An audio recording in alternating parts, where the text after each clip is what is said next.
এই দুনিয়াটা একটা সুন্দরী নারী রে, এই দুনিয়ার প্রেমে পড়িয়া সুদ খাও, এই দুনিয়ার প্রেমে পড়িয়া ঘুষ খাও। বাড়ি করেছো, 10 তলা বাড়ি করেছো, 20 তলা বাড়ি করেছো, তবু তুমি ঘুষ খাও। সরকার বেটা 50,000 টাকা বেতন দেয়, তারপরে তোমার 200 টাকা ঘুষ না খাইলে চলে না। রাস্তায় দাঁড়ায় ফকিরের মতো ভিক্ষা করে খাও। এই তো ঘুষ খাওয়ার সুদ খাও। এই দুনিয়ার পিছে যাদের জন্য তুমি ঘুষ খাইলা, যাদের প্রেমে পড়িয়া তুমি দুনিয়ার মধ্যে কত অন্যায় করলা, এই দুনিয়ার কেউ তোমার না। এই দুনিয়ায় পাঠাইলো আল্লাহ তোমার মাসুম বানাইয়া, গেলে তুমি গুনার বোঝা মাথায় লইয়া।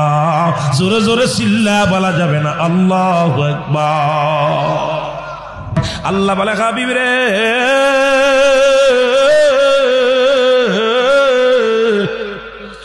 আমি আল্লাহ ব্যতীত আরো দেবতা যারা বানায় দিতে চায়, যারা চন্দ্র পূজা করলো, যারা ঈসা আলাইহিস সালামকে আমার পুত্র বানাইলো, যারা দুনিয়ার মধ্যে দেবদেবী বানায় আমার সঙ্গে যারা উপমা দিয়া আমার সাথে যারা মেশাল দিল, হাবিব আপনি ওদের জানা দেন আমি এক, আমার কোনো দ্বিতীয় নাই। আমি আল্লাহ এক, আমার কোনো দ্বিতীয় নাই। পৃথিবীর মধ্যে আমি কারোর জন্ম দিই নাই, কারো থেকে আমি জন্মগ্রহণ করি নাই। এই পৃথিবীর মধ্যে আমার সমকক্ষ পৃথিবীর মধ্যে আর কেউ নাই। এখন ওরা চাই মুসলমানদের ঈমান হরণ করার জন্য, যারা অধিক দেবতাকে পূজা করে।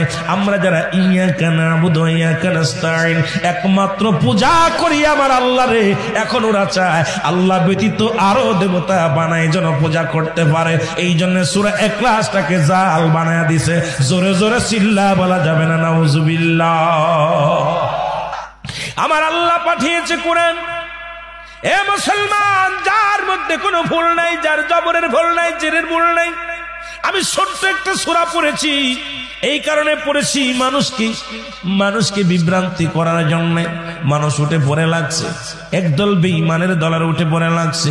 আমার আল্লাহ কি বলে শুনে নেন।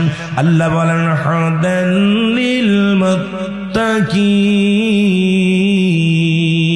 এই কোরআনটা হলো হেদায়েত প্রাপ্ত বান্দাদের জন্য, নাজাত প্রাপ্ত বান্দাদের জন্য, আল্লাহ বান্দাদের জন্য, রাসূল প্রেমিক বান্দাদের জন্য।